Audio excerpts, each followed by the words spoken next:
Imagine this, you're just a 17-year-old teenager doing a school project and finding yourself entangled with murderers, drug dealers, and rapists. Would you give up on the truth or cling to it in the name of doing the right thing? This book is a wild ride, but don't worry, we'll get through it together. But before I tell you my first impressions, I got some classes to catch, so let's go.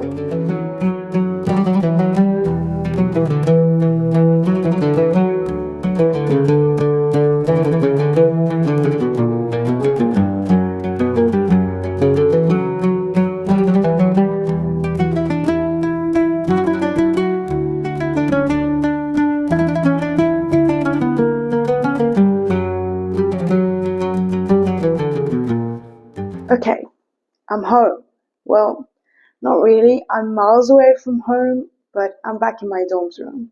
First impressions, already, I love the writing style so much. It starts with the third person narration of our main character Pip and her doing the school project, digging into the murder of Andy. Sal is the number one suspect. Everyone believes he did it. Pip is questioning that because he killed himself before there was any conviction. At the end of each chapter, we get a production log in diary entry style from Pip's POV, so we get to see her progress alongside the occasional interviews transcript. When I normally read mystery murder thrillers like Death on the Nile by Agatha Christie, I loved The Lighthouse by P.D. James. As much fun as those were, it was always a clever detective outsmarting everyone. And you feel like they always know something you don't, and it's things you miss. With this book, I feel like we're on a journey with Pip. You feel included in the investigation, like you're part of each step, and we know everything she knows. So already it's a warmer feeling. And her being only a teenager makes the relatability stronger and stakes higher. I've been promised the occasional teeny tiny romance forming, and you know that only makes it better, of course, if done right. The meetup was so cute. Guys, you remembered what a jiffy was. 1/100th of a second, if you know, you know. I'm excited to keep reading. Good morning, guys. It is the next day, time for my hospital shift. As you guys know, I'm a third-year medical student from Tunisia. It is 7 a.m. right now. I have to be there at around 7:30. It's a 10-minute walk, so I'll be early. I'll see you guys when I see you.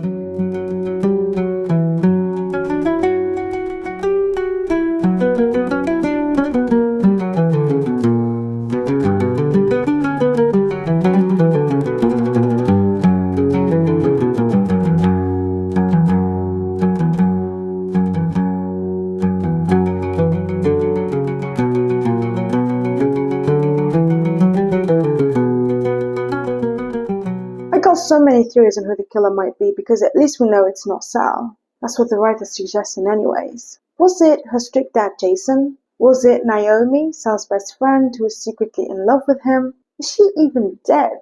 Was it this older guy she was seeing and whom she says she can ruin? Pip has 4 theories, all plausible or interesting. She teamed up with Ravi, who seems pretty chill about the whole situation even though his brother is involved, which makes me question the accuracy of his emotions a little bit. I don't know how a person in his shoes should act like, but he seems a little bit too nonchalant about it. It is a severely traumatizing thing that has happened to him, and yet he still finds room for humor. Maybe that's his shield. Maybe he's driven by hope and the chance to finally clear his brother's name. I don't know, guys. I'm honestly clueless on how to feel about it. What do you all think?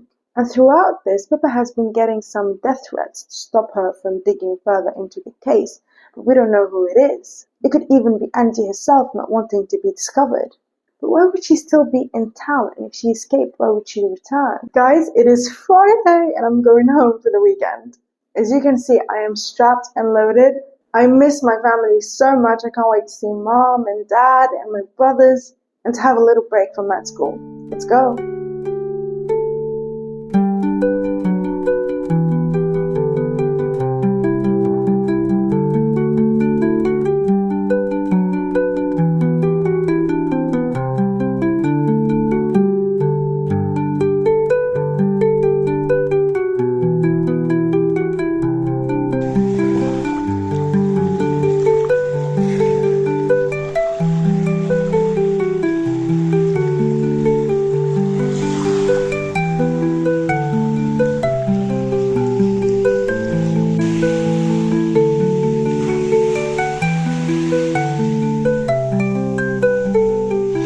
Yesterday was so much fun. We went to the beach, my brother took us.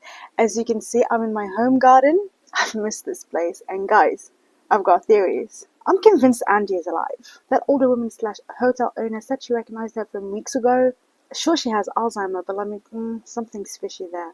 Am I reading too much into it? Plus, Pip found out that Sal actually had an alibi the night Andy was killed, and it was his friends who lied about him leaving earlier. But why would they collectively do that? Is this some kind of murder on the Orient Express type thing where the murderer is a collective group and they made Sal take the fall? But oh my god, the reason for their lies is so much worse and way more complicated than I expected. They were being threatened by someone who knew a very dark secret of theirs. In 2011, on New Year's, they were drunk, Max was driving, and they hit a guy, causing him to become paraplegic. Someone knew about it and threatened to go to the police if they didn't lie about Sal's alibi. And with friends like these, who needs enemies? Like, honestly, Sal deserved better friends than this. I'd expect it out of Max, but Naomi, come on, he was your best friend. And don't tell me you didn't know it will make him prime suspect. That's just you rage-baiting me. I cannot comprehend the stupidity and utter selfishness of these people. Like a family suffered, a double homicide was committed. Your friend was killed and framed and you knew about it. I'm so mad at these strangers in a book, but I'm also low-key loving it. Back to Safekos and the life of the dorms. Feeling a little sad but grateful, and I got something to say. Pip, dear, come on now. For a dog, you sacrificed your months-long work to get your dog back? I'm being insensitive, aren't I? I can't help it. She destroyed everything she discovered because the supposed killer took her dog and threatened to kill it. By the way, I have a cat that I absolutely love, but I will never be stupid enough to trust a murderer to keep his end of the bargain. And shocker, he didn't, because Barney was found dead after he drowned. Guys, and she pulled the "I'm hurting you to protect you" maneuver on Ravi and dropped out of the project entirely. Told him she destroyed the evidence even though the supposed killer broke into her home and stole it. She freaking broke the sweetest guy's heart.